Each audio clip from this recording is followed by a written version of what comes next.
Nuts. All right, so we're gonna go ahead and jump in. And if you guys haven't used this before, Yoko, you wanna walk us through it? Yes, absolutely. So this is an interactive part of the presentation.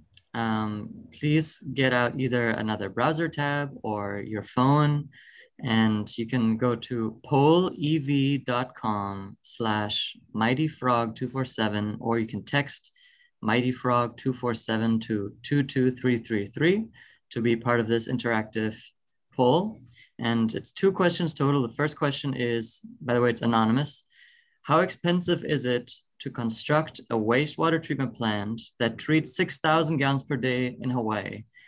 This is, for an example, this is a medium-sized condominium, approximately produces 6,000 gallons per day. The options are A, 100,000, B, 250,000, C, $1 million, or D, $2.5 million approximately. Let's see what y'all think. First answer looks like person said 2.5 mil.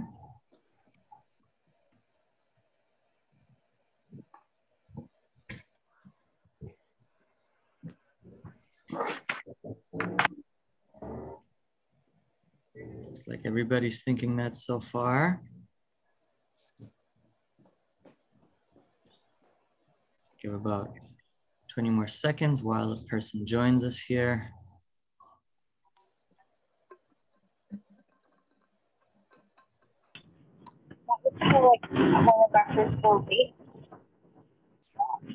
One person says $1 million.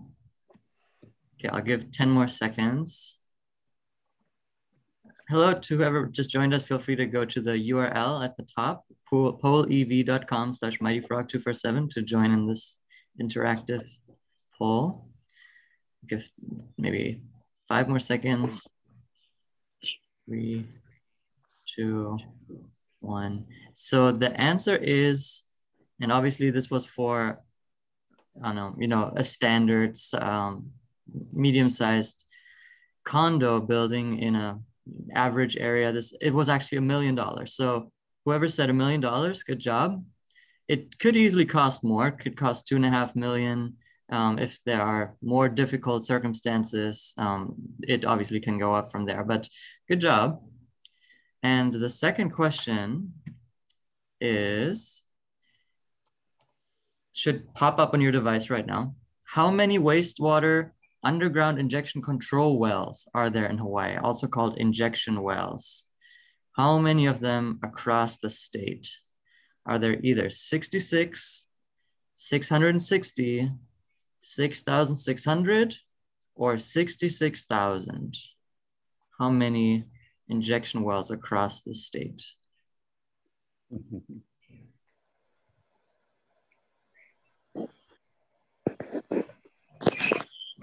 You are not counting a cesspool as an injection well, I take it. Correct. Yes. And for those who might not be familiar, maybe just how would you describe an injection well, Yoko? Yes, so injection wells are used to dispose of more than 1,000 gallons of wastewater per day. Most of the time it is treated to secondary treatment level standards, while cesspools receive less than 1,000 gallons per day, and they don't receive any treatment. The wastewater doesn't receive any treatment before it enters. And the cesspools are under state of Hawaii jurisdiction, and injection wells are technically under EPA jurisdiction, but they give a blanket permit to the state of Hawaii. That's how that works. All right, looks like everybody's in agreement here. 6,600, which is correct. Good job, everybody. Very impressed. And thank you for participating. That's the first time we've gotten 100% correct. Yeah, good job, everyone. Oh, yes. So yeah, we mentioned injection wells because that was, that's a big concern for Hawaii. And we think, Cambrian can help with that, relieve our use of injection wells. And that's how we originally got started. Before we kind of turn it over to to Bob. I've been calling you Bob. Do you have any preference, Robert?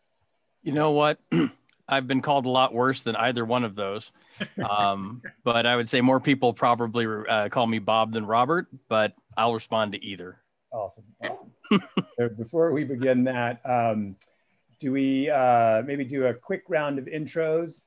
Maybe just say who you are and what you do, and we'll go alphabetically, I think. And so I think that's you, Mike, and then Ted. Hi, Mike and Ed. I am a consultant with Water Tectonics. I found my way into the water treatment world in 1976, and I studied with Irving Mach. He's the father of DuPont hollow fine fiber membranes. So I've done a lot of work in reverse osmosis and ion exchange. And then later on, I got involved with Degermont and some other companies, and I got more involved with water and wastewater and municipal projects. Later on in life, I found myself involved now with aquaculture and aquaponics. And we're working on a aquaponics facility in Maui now. It looks like we have approval. And we're starting the ball rolling with either shrimp or salmon on Hawaii. Thank you, Mike. And I've sort of been introduced already, but I'll try not to repeat. I'm an environmental lawyer, retired, and now call myself an environmental activist, especially on wastewater matters. Stuart and I have been working together on cesspools since, I think, 2012, but certainly for many years.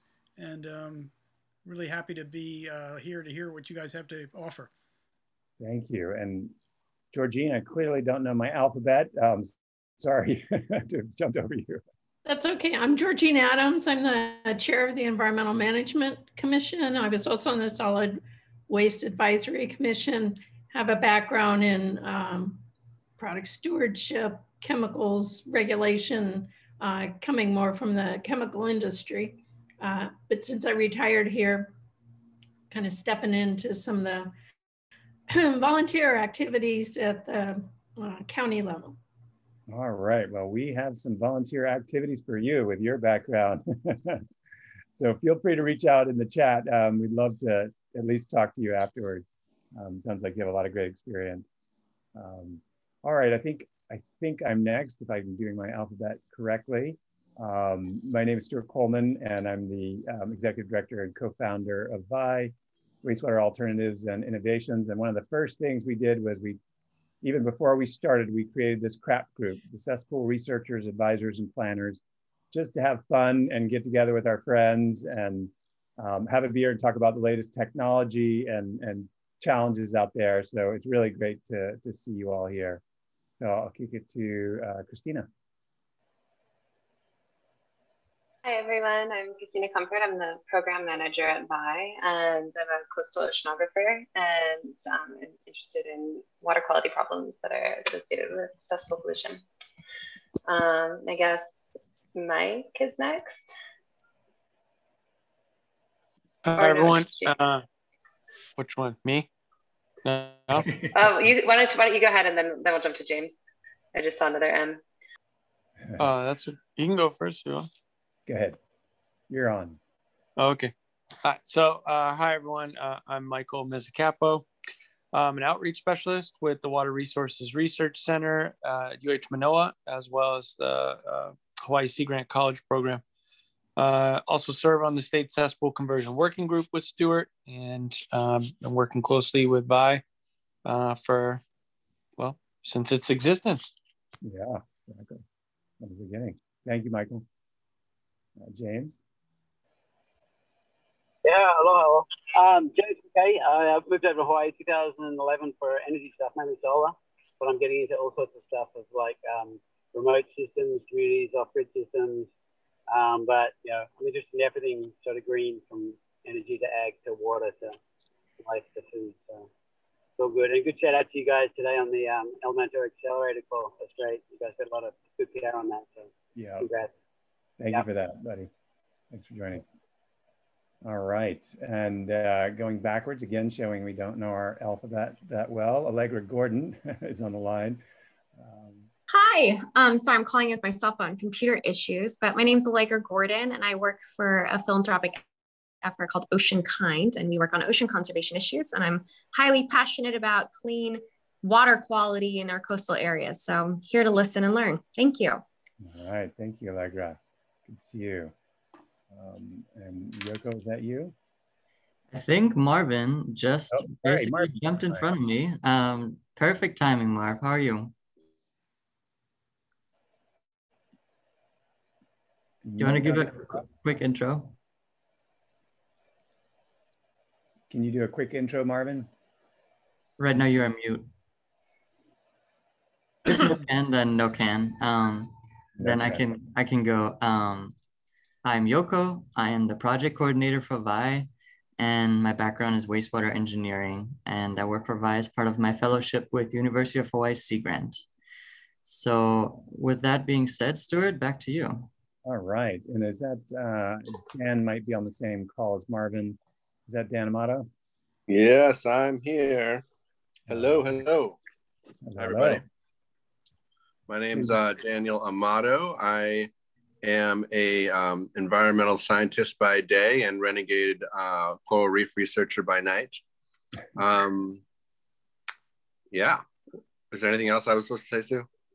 He's former presenter, is doing really cutting edge research on detecting sewage pollution and other forms of contamination using algae as an indicator.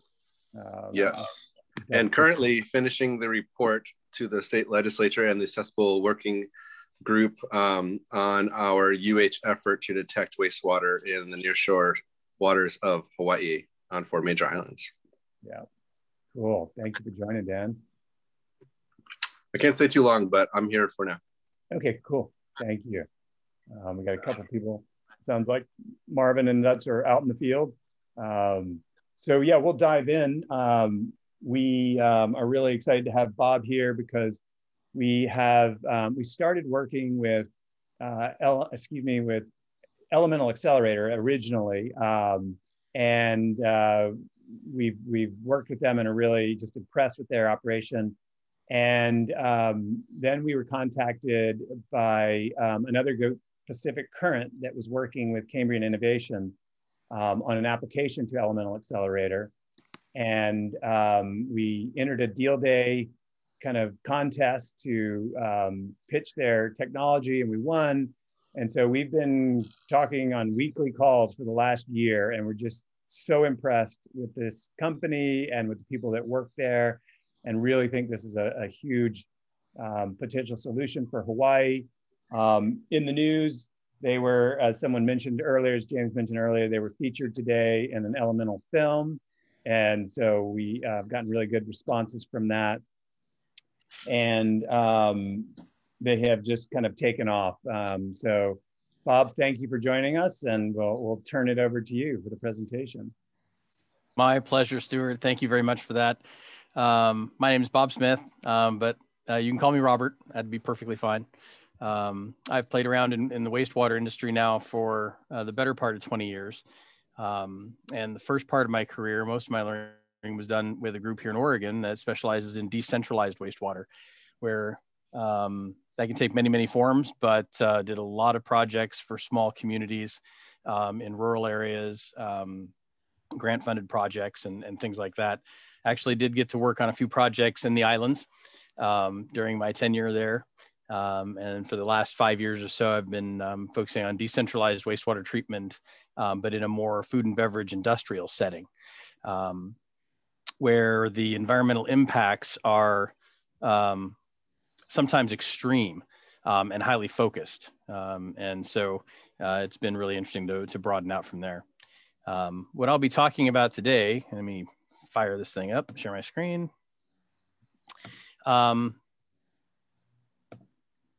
And this will be something that is, I think for a few of you would be really old hat and really basic, might be brand new for some folks. So don't be shy about like interrupting with questions. Sometimes, you know, when I'm on a roll, you have to squeeze it in edgewise, but don't be afraid to interrupt. It won't derail me. And frankly, it's more enjoyable to be discussing stuff than to give PowerPoint slides anyway. So please feel free to do that. Cambrian, we have some proprietary technologies, but really we're solutions providers.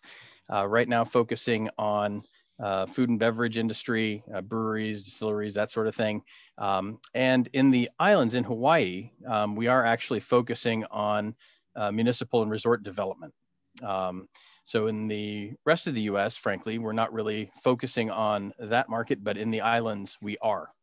So it's a little bit of a market differentiation for us. And we have, in particular, this MBR option called Blue Cycle.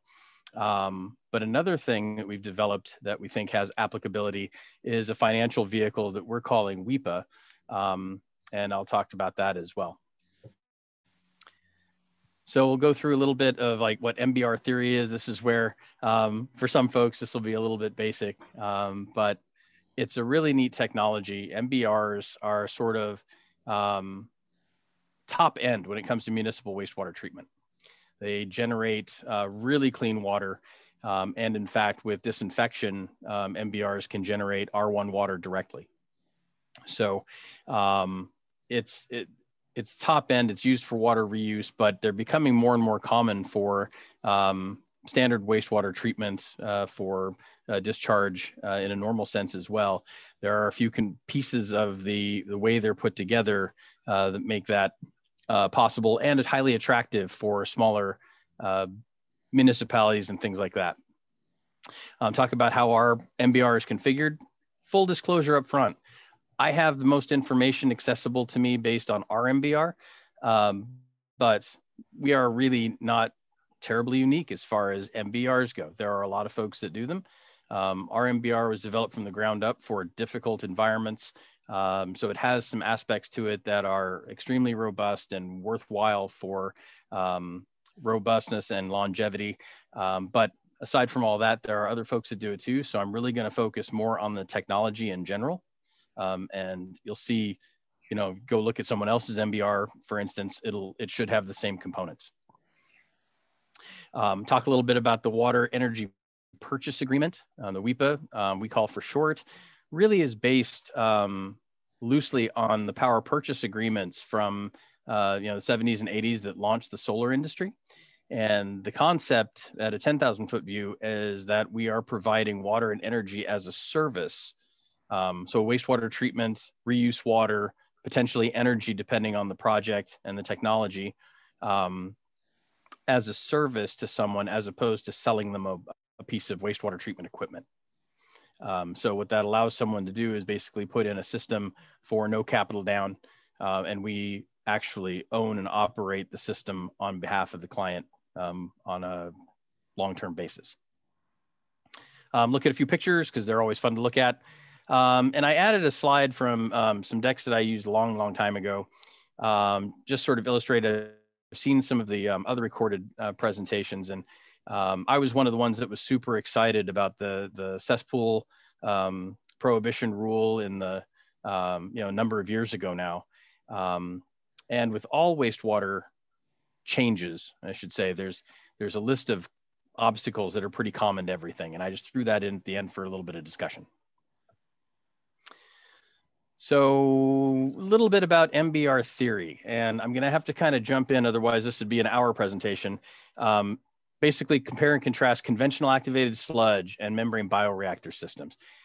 In a very real sense, an MBR, a membrane bioreactor, is an activated sludge system. It's conventional activated sludge, but one component gets replaced by the membranes, is really what it boils down to.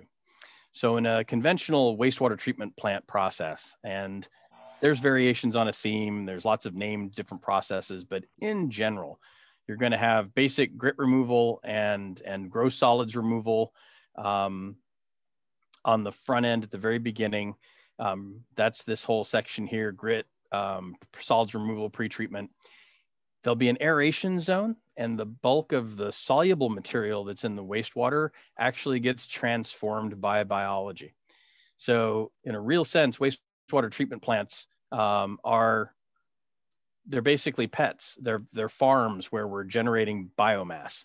And so the whole goal of a treatment plant a lot of times is just to create a favorable environment for those bacteria cultures and things to grow.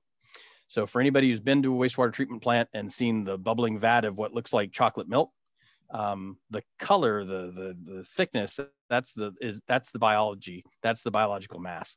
And it takes the form of small particles called floc. That's what gives the wastewater its color. However, in order to make clean water out of that, those pieces of biological material need to be settled out. And then that'll happen in what's called a clarifier, typically. So a big round thing at the bottom, the biological material will settle. The clear water at the top will be decanted off. It might be filtered again with the different post-process or disinfected before dispersal.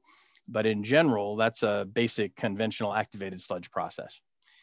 The part that makes it activated sludge is the accumulated solids material that comes out of the clarifier. One fraction of it gets returned back to the treatment headworks to seed the process and control the amount of biology in the aeration zone. One fraction of that material gets sent out to be waste. And so all wastewater treatment processes or plants rather have inputs, electricity, they're pushing air in, and then outputs, clean water, biology in the form of waste sludge, okay, and CO2 that off gases. An MBR, by contrast, has all of the same components, more or less, except the clarification piece is accomplished by a membrane, and a membrane is nothing more than a filter. Very high-end, very sophisticated filter that filters down to, in some cases, extremely small pore sizes. But in general, it is just a filter.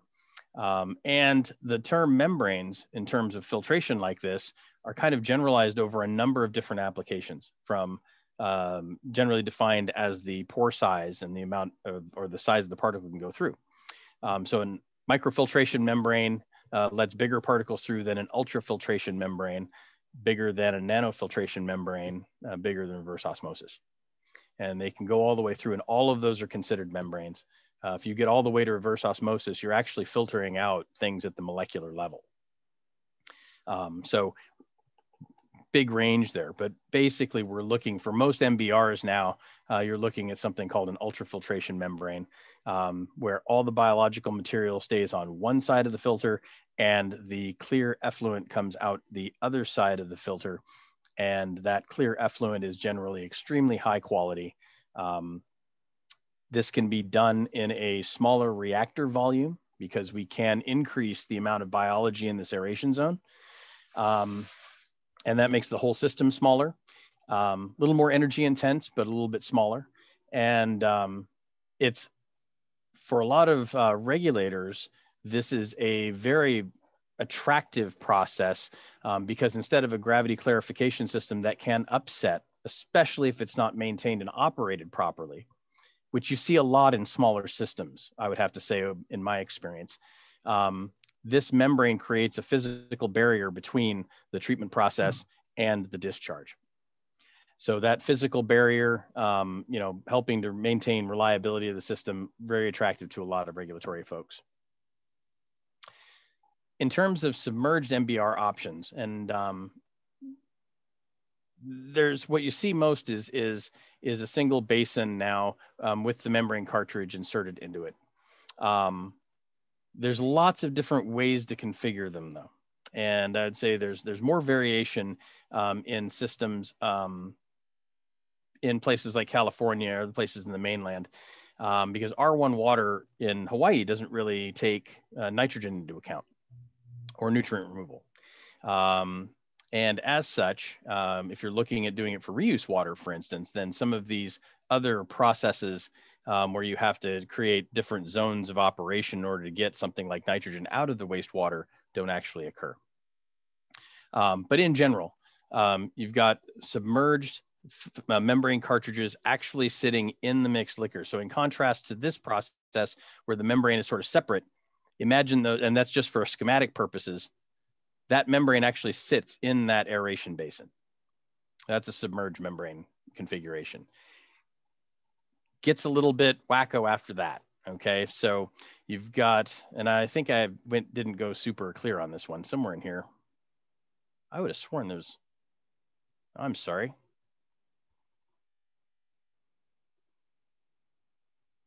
Oh, Lewis helped me with this presentation. I bet the slide's hidden.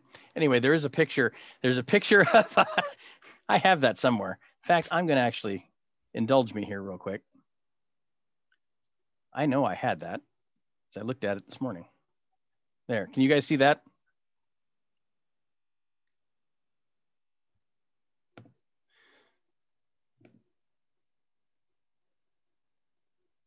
Can you guys see the slide? I'll just do it the hard way. All right, good. Yes. Very good. So the original membrane configurations that were developed, say in the 60s, were external configurations. And this is how you still see RO systems done and things like this with an external skid. So there'd be a mixed liquor basin somewhere with air bubbling through it. And then it would pull mixed liquor out and filter it through this unit. Clarified effluent comes out one end, concentrated effluent with the solids in it gets pushed out the other side. It's pressure driven, generally uses a little bit more power, and is economical at really small flows, but not so much at bigger ones. Move through sort of the evolution of membrane bioreactors. The original unsupported hollow fiber configuration, these things were great for water treatment, but in terms of wastewater, they were a little more fragile. So creating supported hollow fiber membranes. This actually is similar to, say, xenon, or what was xenon, what is now Suez. And by far and away, municipal membrane bioreactors, there's more yards of this material out there doing this type of treatment than anything else. They started in the early 80s and they really developed the membrane bioreactor market in a lot of ways. Submerged flat sheet, this is where we sit. So our technology is based on a flat sheet technology, and there's several manufacturers. The folks we work with is Toray. Kubota was a pioneer in flat sheet membranes as well. The main characteristics for flat sheet membranes is robustness and ease of maintenance, operation, and longevity. So a few issues with that, works fantastic. And you see these more in industrial applications as well as municipal applications. So thank you. That hiding slides is something that I haven't quite mastered yet. Any questions on sort of the overall technology in terms of MBR? The gentleman from Water Tectonics, you know, he's not allowed to. I promise. Feel free. That's fine. Cambrian's overall product suite, though, is a little more varied than that. For high strength wastewater treatment, we've got two technologies, one aerobic, one anaerobic. So as part of the WEPA, and the reason I bring this up is part of the WEPA, that's where the energy part of it can come. So in a high strength waste stream, there's actually energy available in there in a quantity high enough to extract in the form of biogas if you do anaerobic digestion. So for the water energy purchase agreement, we're looking both at options involving power generation as well as wastewater treatment and water reuse. So in the ideal case, we'll take a wastewater stream, do the pre-treatment with an anaerobic system, generate biogas, create electricity, and then polish that water and return it to the plant for some beneficial use, all in aggregate. Just a few pictures of what our tank looks like. The idea is to create a modular, scalable, repeatable type of unit so that especially for smaller systems, whether they be small communities or small industry, that the engineering and overhead involved in creating this unit doesn't have to be repeated every time. So the idea of creating a standardized manufactured MBR that's applicable to a wide range of flows was the design basis for developing this unit. And as such, this sort of illustrates how this goes. This represents one membrane unit, and up to say 4 in this particular model can go in the larger unit up to 8. and that can accommodate a range of flows from 0 to 100,000 gallons a day between those two units. So, and that's, I lied slightly. It would do a smaller flow, but between 1 and 10,000 gallons per day, we're actually looking at, I'm looking at doing a small external MBR actually. But say between 10,000 and 100,000 gallons a day, 2 units would accommodate a flow in between that range. This is just a little bit of an illustration of what the Torrey membranes look like. They're basically stacks, and underneath them would be aeration, that is bubbles. That supplies both scouring air, which is the main part that helps maintain the membranes. So the trick with all of these membrane technologies in a membrane bioreactor is that you've basically got this big vat of what looks like chocolate milk, all this biological flock, and you're basically pulling clean water out of this mixture. And so the real difficult part of that is maintaining what's known as the flux without blowing out the membranes with too high of what's called a transmembrane pressure. And so you're having to maintain the transmembrane pressure so that you can continue to pull the same amount of water through those membranes. And so it's like just, you know, keeping the screen in the bottom of your kitchen sink clear when you're trying to drain out a bunch of stuff through it. Scouring bubbles underneath help actually physically move some of that biological material off of the surface of the membranes. There are also cleaning cycles that are involved in the operation of the system. But that air also provides some of the biological aeration necessary, feeding the bugs the oxygen they need to do the metabolism. In industrial sites, generally the aeration needs for the overall project far, far, far exceed the amount of membrane scouring air that you need. So you have a big aeration volume and a smaller scouring volume around the membranes. In municipal, that ratio is much, much smaller, and the scouring air can be a significant part of the overall aeration needs. So you get a little bit of a savings there. But as far as what we pursue, municipal is one of those markets that we call, say, a vertical, if you want to use, business parlance.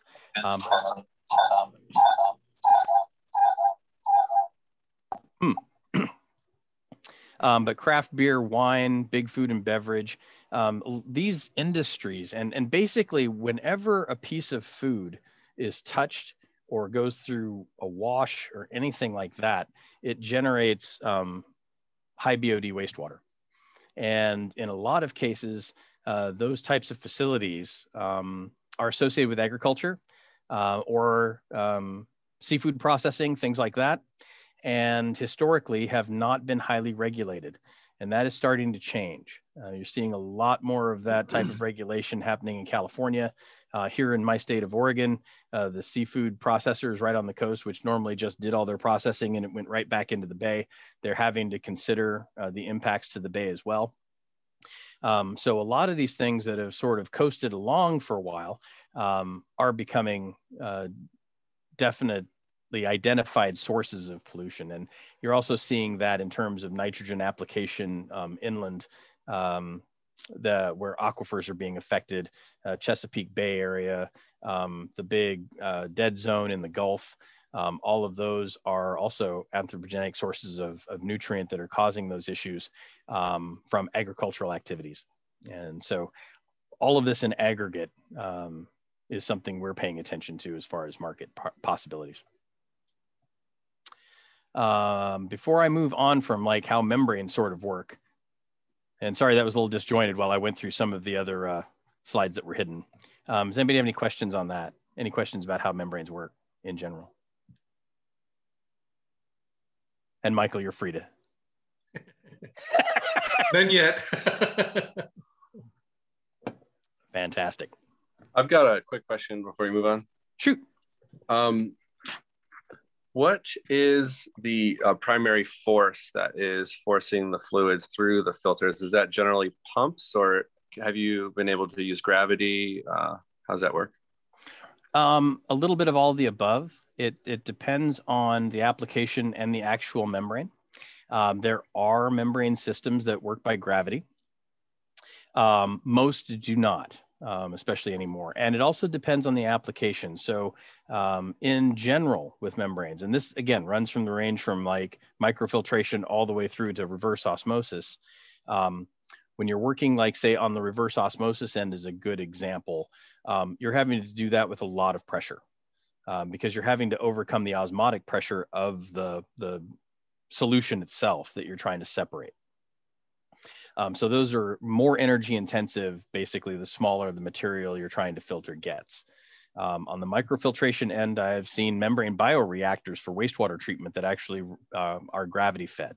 And there has to be a differential of say a foot or something like that. And that would be enough pressure to actually push the water into the membranes.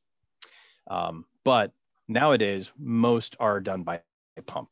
So it's pulling a little bit of suction on the membranes itself, in addition to the pressure from the aeration basin. It's not a large pressure, but it is pumped out of those membranes. I hope that answered the question. Yes, thank you.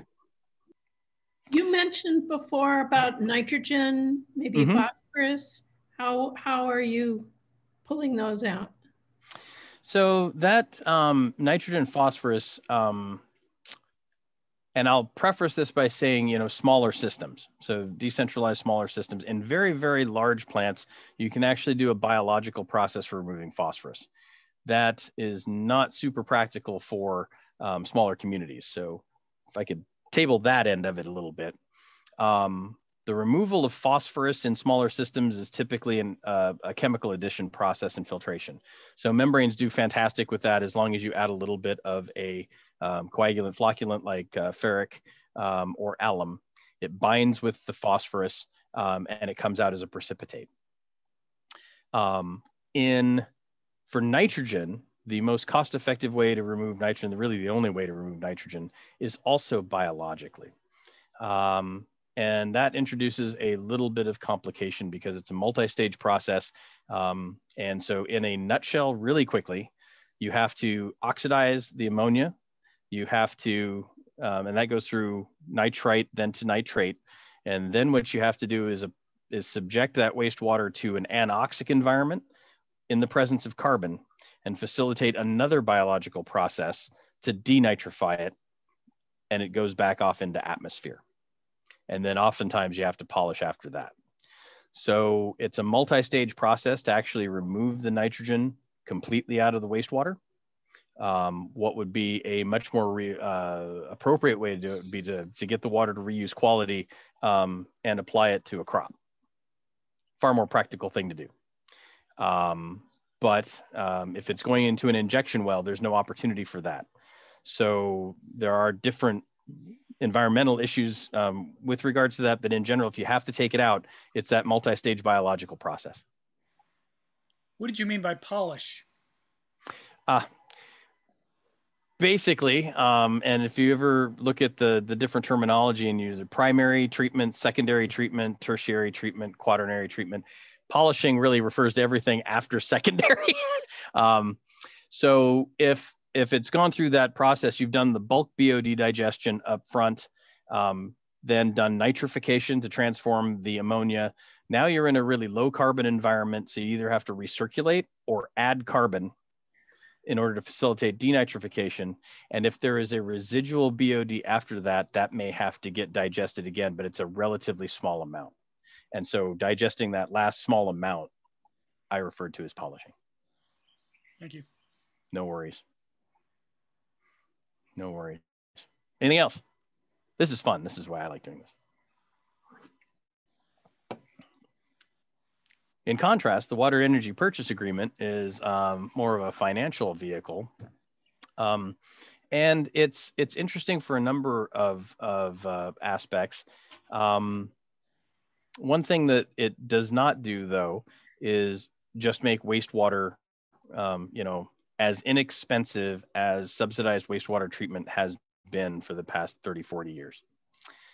So it doesn't solve everything. And I will say this overall, MBRs do not solve everybody's wastewater problems, but WIPA doesn't solve everybody's financial problems. It takes, in order to make a large impact over any type of an area, it takes a lot of different tools in the toolbox. and a lot of different strategies because every situation is going to be somewhat unique. But what the WEPA does do, it's similar to the solar PPAs, power purchase agreements. The advantages to a particular client is a de-risked operation. In other words, they pay for treated water. It's up to us to create that treated water. So permit compliance, whatever it ends up being, that ends up being our responsibility, not the client's. We'll do this for no upfront costs.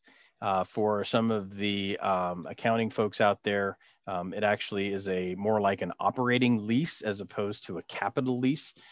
So the equipment total is actually off the client's balance sheet. And it would be scalable with flow. So there's provisions in the contracts to actually scale up with the business, creating actually better value for the client, better value for Cambrian over time. So the idea is very similar to a DBOOM or a design, build, own, operate, maintain on a long-term contract, paying for the service of treating water, producing energy, whichever whichever combination of those aspects is what the client needs. So just a little quick comparison between the two. You're paying for performance instead of equipment. It's off balance sheet, which again, you look into what that actually means. I am somewhat familiar with what that means now, but it's taken me a while. I went to school for engineering, not finance. But Cambrian maintains ownership of the equipment and the assets and provides the service to the customer and the benefits to the customer in terms of including everything, turnkey project, no capital upfront, paid on a, say, monthly or quarterly basis. And then, just some pretty pictures at startup of some other systems. So this configuration of having it be in a shipping container-ish looking thing is able to accommodate up to, say, 100,000 gallons per day flow on a shippable unit. Gives you kind of an idea of scale of how big the units are and what they're capable of.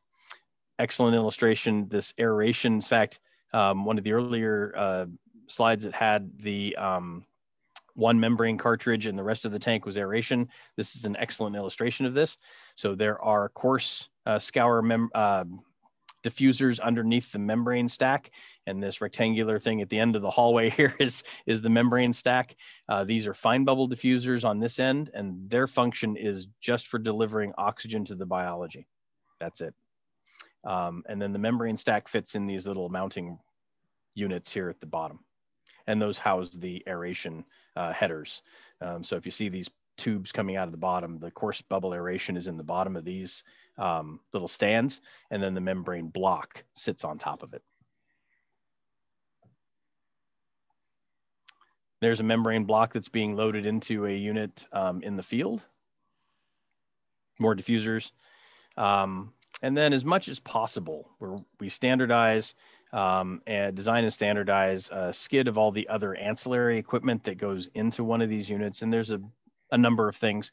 We've got pumps for recirculating wastewater. We've got pumps for pulling water out of the membranes called permeate pumps, controls to manage everything, UV disinfection that can be on board, whole bunch of different chemical feed for the CIP, chemical feed for possibly anti-foam, things like that.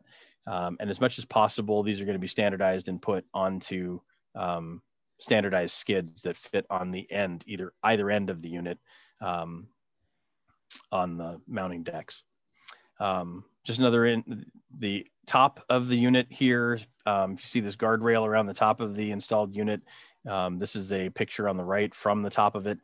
So the entire top of the unit has decking and grating over it. So in some instances that ends up being part of the floor space. And in fact, you're standing right over the bubbling wastewater right here with a little desk for the operator to do samples and pull and do maintenance and monitoring work right on top of the MBR. These folks were a little constrained for space.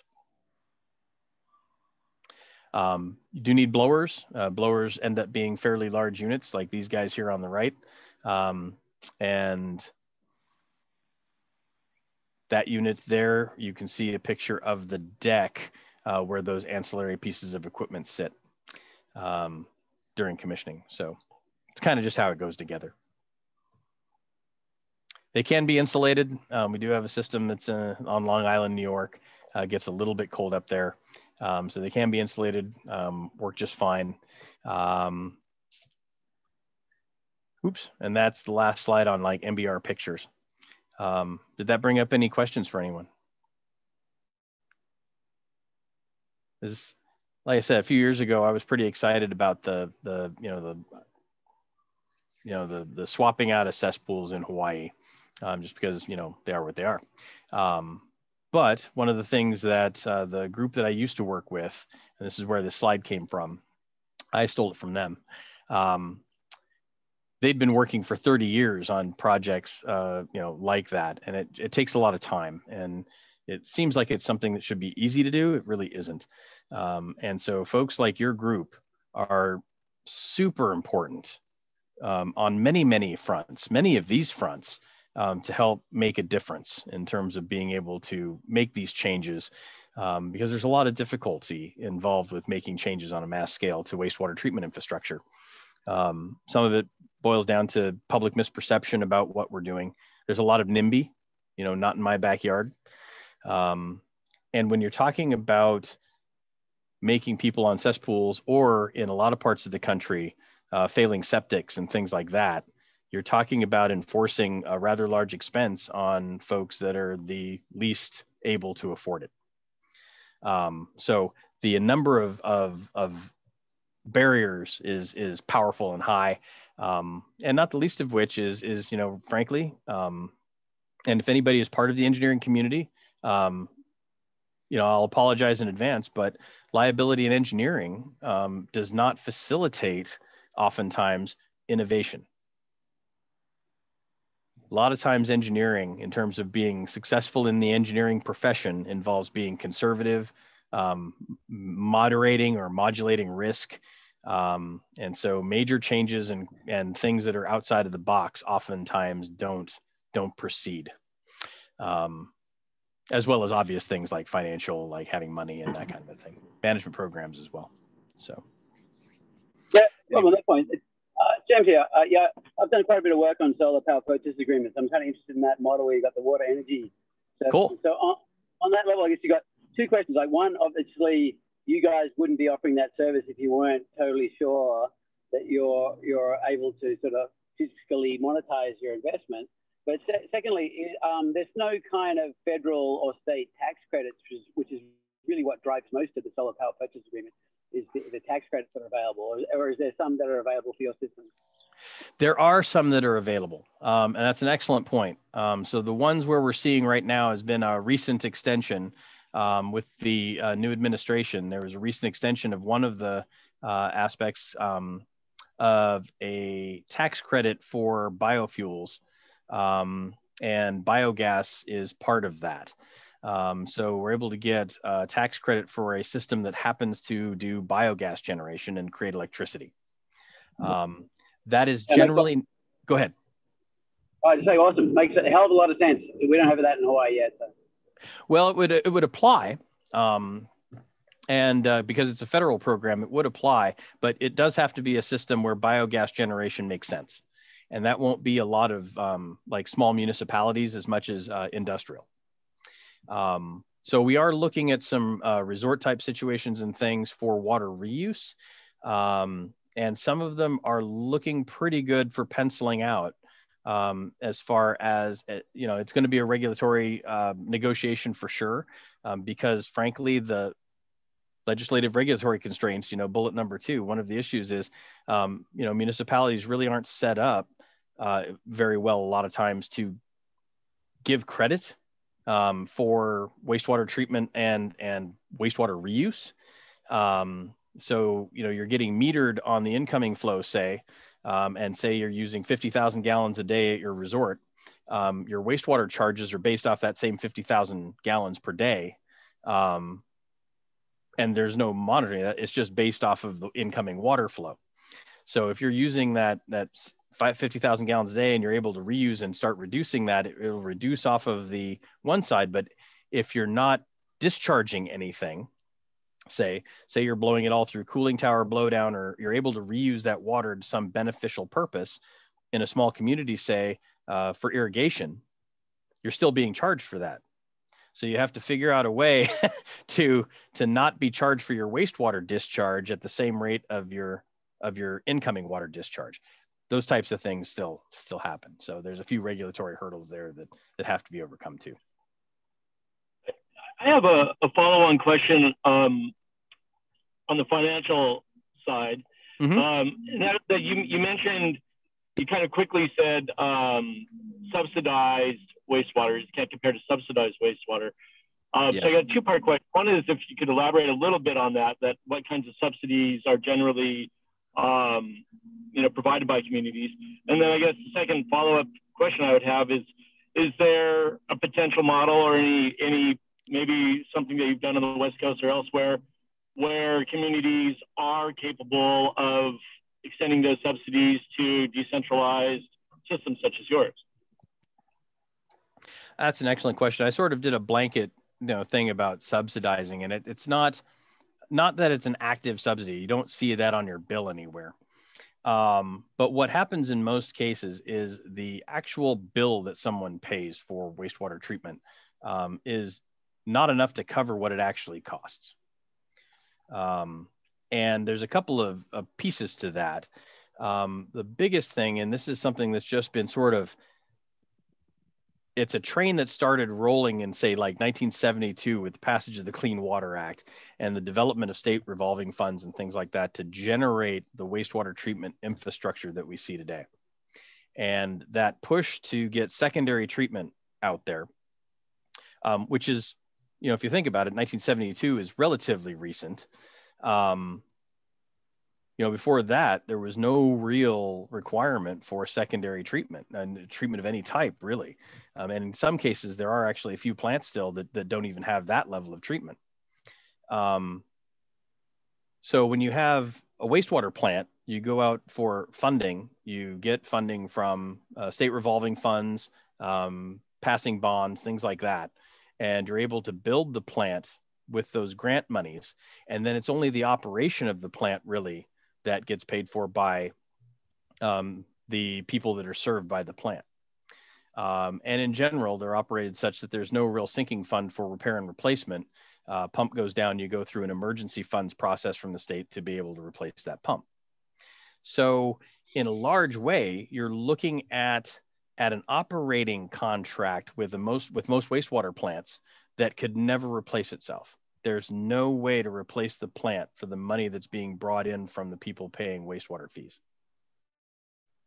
And it's not a small amount. That delta is not small. They're barely able to maintain just operations of the existing plant. And if you're looking at trying to facilitate a plant, like purchase one and finance the purchase of that, it's a totally different number you're looking at by a lot. So that's what I meant kind of by subsidizing, is that, these government programs to help get the infrastructure in place, definitely well-meaning, but none of the rate structures that are set actually can be self-sustaining. There is in California, Bob, there's a purple pipe infrastructure, and they actually charge a rate for recycled water, and they have a guaranteed analysis. So it is supported in Southern California, particularly. Yep. There are a few very, and like Hyperion and things like that. Right, that correct. Plant, right. There's a few places like that are starting to do that for sure. And when you've got the critical mass of the LA basin, you have Orange a little County. Bit more, more density, more money to work with. And that gets a little bit better. The thing that I find fascinating actually about that part of the world is Malibu up until a few years ago was all an on-site. Mm-hmm. So they were discharging their septic tank effluent right into the beach. Right in the, yep. So historical footnote, that's how the Surfrider Foundation got started. Exactly. That's exactly right. Yeah. We're like, I used to surf there and get sick regularly after I'd surf at Malibu. Like, absolutely. It's amazing, isn't it? The people with the most resources on the planet spent all their money on lobbying so they wouldn't have to do that. Yeah, exactly. It's That's really what it boiled down to. So sorry, a slight digression. No, but it's always fun to talk about. Interesting and relevant, because a lot of communities like Malibu resist sewering because they think, oh, with it's going to come all this development. We don't want that, but it happens anyway. And then you're with these outmoded systems when you could have done it and gone with sewer earlier when it would have been more subsidized and cheaper. Yes. Yeah. Absolutely. Absolutely. Yeah. So, and, no one feels too bad about, folks in Malibu paying money to put in sewer. I feel much more, much different and much more sympathetic for small communities that are really underprivileged in many ways. And there are some programs to generate money for that stuff. But same thing, if you get grant funds or a combination of grant and super low interest loans to install the infrastructure, there's no way that the fees you pay, that the community pays, will ever replace that. Mm-hmm. So it's, again, another round of grant funding to keep it going. Yeah. And Mike Mezzacapo asked, would a municipality hookup include the lateral installation in the WIPA? Yes, it would. Could absolutely do that. We make it totally all in. So there'd be lots of ways to do that.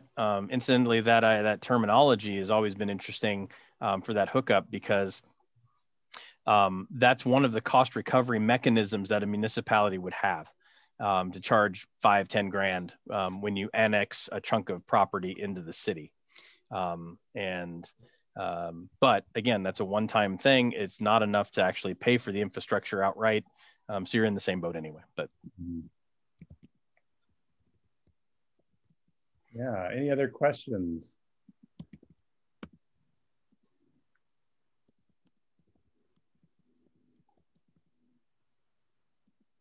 Come on, folks, no other questions? All right, well, yeah, we're done. Bob, thank you so much for taking the time. I know there's a time difference, and we got a number of people on the call. Yeah, San Francisco, Oregon, and Maine. So, oh my goodness, Maine. Yeah. Oh. Sorry, Michael, is that Maine or Vermont? I just blanked. Vermont. Vermont. Sorry, I knew it wasn't right. Yeah, Vermont. Yeah. Still Eastern time zone. Yeah, that's true. Well, I appreciate everybody's time and the opportunity to do this for you guys. This has been a wonderful industry for me to fall into, so to speak. And it's been basically 20 years of learning something new every day. And there's not many industries, I don't think, where you can do that. So it's been fun. I think one of your points that really sticks with me is that, with the liability in engineering, we've found that, they tend to just really stick with the tried and true, and it doesn't encourage innovation, and that's a shame. And that's why, companies like yours, and what we're trying to do is to really encourage that innovation, that we have to continue to innovate, not only just in the technology, but like you say, in the financing mechanisms to make it sustainable long-term. Yeah. That might even be more important. Absolutely. Yeah, exactly. So we really appreciate you coming and sharing this with us. And are there any kind of final announcements or suggestions of anyone who wants to present at our next one? We meet the third Wednesday of the month. So are there any topics that you would like us to explore? Sorry, Stuart, I do have a question. Please. But it's not as a suggestion for that, but it's back on the Cambrian. What happens if, and this is not to sound pessimistic, but what happens if the company didn't exist in 15 years? What would happen if you installed a number of membrane bioreactors in places I guess what would happen to the system, I suppose? So in regards to the WIPA, where we own and operate it for a community? Yeah. So this is the limit of my understanding of all this. So I'm going to preface it with that. But what would be created at the execution of a WIPA contract is that it actually is an off-balance sheet solution for the client. It's also an off-balance sheet solution for us. In other words, an LLC will be formed that is an own separate legal entity that will own the equipment. And so it will continue to exist separate from Cambrian if Cambrian goes under. So it will have staff associated with, it'll have basically it's its own profit center that will work separate from Cambrian's financial status. So if Cambrian does go under, that LLC and the operation of the WIPA, one would still have value and could be transferred, but will continue to exist. That's cool. No, I didn't mean to be pessimistic about it. I'm sure not the company at all will exist, but like there are stranger things that have happened, and I just was kind of curious, like people far still stranger. use the bathroom, Oh, absolutely. No, it's that risk management is one of the biggest pieces of all of this, both financially for us as well as for clients and everything else. So, nope, it's a great question. It is, Very yeah. cool. Thanks. It's cool that there are different variations of the DBOOM. Design, build, own, operate, maintain. That flexible can do different one. You don't have to own it. The county can own it. You operate it for them, or a municipality. And so I think that flexibility and variation and making de-risking it for them is great. Yeah. Yeah. So yeah. If you have any ideas for next month's speakers, please let us know. We'd be happy to work with you on that. And Georgine, thank you for joining us. It's always nice to see new faces on our on these calls, and we'll be in touch, letting everybody know about next month's speakers. Any final announcements, Christina or Yoko, that we should make? I think we're good. We're a little over time anyway, but thank you all very much for joining. Yeah. All right. Thank you, Thank you very much. Thanks again. Thanks again, Bob.